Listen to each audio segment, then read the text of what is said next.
To be detail दोस्तों, आज की वीडियो में बात करें उत्तराखंड ग्रामीण आजीविका मिशन के अंतर्गत अकाउंटेंट व अन्य भर्ती के बारे में। कंप्लीट पीडीएफ प्राप्त करने के लिए आप हमारा टेलीग्राम ज्वाइन कर सकते हैं। भर्ती का ऑप्शन नोटिफिकेशन ग्रामीण उद्यम वेग वृद्धि परियोजना रीप उत्तराखंड राज्य ग्रामीण आजीविका मिशन के अंतर्गत रिलीज किए गए राज्य ग्रामीण आजीविका मिशन तथा वित्त पोषित ग्रामीण उद्यम वेग परियोजना के द्वारा जनपद के निम्नलिखित विकास खंडों में संकुल स्तरीय CLF LF में स्टाफ चयन किया जाना है, जिससे तो निम्नलिखित पदों का विवरण है। जिसमें विकास खंड के आधार पर अलग अलग वैकेंसीज है, जिसमें विकास खंड दसोली, जोशीमठ, नंदानगर, कर्णप्रयाग, गैरसेड़, नारायणबगड़ और देवाल में वैकेंसीज रिलीज किए गए। अलग अलग सहकारिता के नाम से वैकेंसी रिलीज की गई, जिसमें बिजनेस प्रमोटर की कई सारी वैकेंसीज आपको देखने को मिलेगी जो विकास खंड के लेवल पे है, और ग्रुप मोबिलाइजर की काफ़ी सारी वैकेंसीज हैं। इसके अलावा जो लेखाकार है अकाउंटेंट की वैकेंसीज भी आपको देखने को मिलेगी। और अधिक जानकारी के लिए ये संपर्क सूत्र जो सामने दे रखा है, जैसे दसोली का संपर्क सूत्र यहाँ पे है, इसमें आप कॉल कर सकते हैं, या फिर जोशीमठ का संपर्क सूत्र 2 PN फ़ोन नंबर दे रखे हैं, नंदानगर के भी दे रखे हैं, और कर्णप्रयाग, गैरसेड़, नारायणबगड़ और देवाल के भी कॉन्टैक्ट नंबर दे रखे हैं। इसमें आप कॉल करके और अधिक जानकारी प्राप्त कर सकते हैं।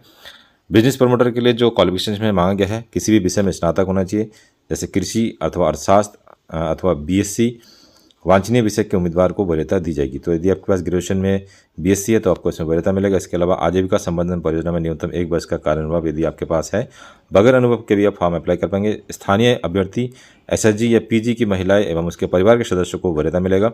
SHG पारिस्थितिकी तंत्र, business planning, supply chain management का ज्ञान आवश्यक है। इसके अलावा कंप्यूटर में वर्ड, एक्सेल, PPT में कार्य करने का ज्ञान आपके पास होना चाहिए। ग्रुप मोबिलाइजर की जो वैकेंसी है उसमें इंटरमीडिएट मांगा है, इंटरमीडिएट में अर्थशास्त्र या गणित होना चाहिए वांछनीय विषय में, तभी जाके आप अप्लाई कर पाएंगे। और समूह में कार्य करने का 1 वर्ष का अनुभव यदि आपके पास है, ये बेसिकली आप कहीं से भी बनवा भी सकते हैं। और स्थानीय अभ्यर्थी SHG या PG की महिलाओं या उसके परिवार के सदस्यों को वरीयता मिलेगा। तो जो समूह महिला समूह होते हैं उन्हीं को SHG कहा जाता है। तो महिला समूह के सदस्य या उनके परिवार का कोई है तो आप इसमें अप्लाई कर सकते हैं। प्लस लोकेलिटी आपकी होनी चाहिए, सामुदायिक बातचीत, मांग आपूर्ति, मानचित्र एवं नियोजन संस्थान में कार्य कुशल होना चाहिए। और उम्मीदवार को पिछले 5 वर्षों में इस विज्ञापन की तिथि से कम 3 वर्षों के लिए ग्रामीण उत्तराखंड में निवासित होना चाहिए था। 3 साल कम से कम उत्तराखंड में यदि आप निवास कर रहे हो तब जाके आप फॉर्म को अप्लाई कर पाएंगे। और लेखाकार के लिए जो वैकेंसीज है, इसमें जो क्वालिफिकेशन मांगा गया है, वाणिज्य या गणित विषय के साथ इंटरमीडिएट होना चाहिए।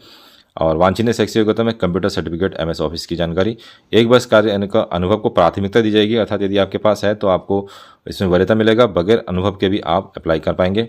स्थानीय अभ्यर्थी या फिर SHG या फिर PG की महिलाओं एवं उसके परिवार के सदस्यों को वरीयता मिल सकता है। डाटा का विश्लेषण करना होगा और कंप्यूटर सॉफ्टवेयर MS ऑफिस की जानकारी आपको करना होगा। बिजनेस प्रमोटर के लिए मानदेय 15,000 है, ग्रुप मोबिलाइजर के लिए 10,000 और लिखाकार के लिए 12,000 रुपये मानदेय। तो ठीक ठाक जॉब है ये। इच्छुक अभ्यर्थी उक्त पदों के लिए आवेदन पत्र आप जो विकासखंड है URLM के कार्यालय में किसी भी कार्य दिवस से प्राप्त कर सकते हैं, या इसका PDF भी आपको हमारे टेलीग्राम में मिल जाएगा। आवेदन दिनांक 5/8/2023 तक आवेदन पत्र आपको भेजना होगा। बायोडाटा, समस्त अनिवार्य शैक्षिक योग्यता व समस्त अनुभव व एक पासपोर्ट साइज फोटोग्राफ के साथ भेजना कहाँ होगा, तो खंड विकास कार्यालय पर पंजीकृत डाक से भेजना होगा। तो जिस भी खंड विकास कार्यालय में आप अप्लाई करेंगे तो उसका खंड विकास कार्यालय, जैसे मान लीजिए आप अलग अलग विकास खंड की वैकेंसीज है तो देवाल के लिए जो वैकेंसी एड्रेस होगा वो खंड विकास कार्यालय देवाल, या गैरसैंण के लिए खंड विकास कार्यालय गैरसैंण। तो अलग अलग विकास खंड में ये आवेदन मांगे गए हैं। और इसके साथ साथ जितने भी डॉक्यूमेंट है उसको लगाना होगा। और आवेदन पत्र का प्रारूप आपको chamoli.gov.in पर भी मिल जाएगा। अभ्यर्थी अपने समस्त अर्हता पूर्ण होने के बाद ही फॉर्म भरेंगे तभी मान्य होगा। समस्त पद अस्थायी एवं पदों की संख्या घटाई बढ़ाई जा सकती है। आयु की बात करें तो 18 से लेकर 42 साल है, और आयु की गणना 1/6/2023 से की जाएगी। और फॉर्म कुछ इस तरीके से है, और इसको में कुछ बेसिक डिटेल्स है। आवेदित पद का नाम, विकास खंड का नाम, अभ्यर्थी का नाम, दिनांक 1 जून 2023 को, आयु, पत्राचार का पता और सामाजिक श्रेणी, कुछ बेसिक सी डिटेल्स है। इसको फिल करना होगा, और फिल करने के बाद आप बाय पोस्ट फॉर्म को या बाय हैंड भी भेज सकते हैं। फॉर्म का PDF आपको हमारा टेलीग्राम ज्वाइन करके प्राप्त हो सकता है।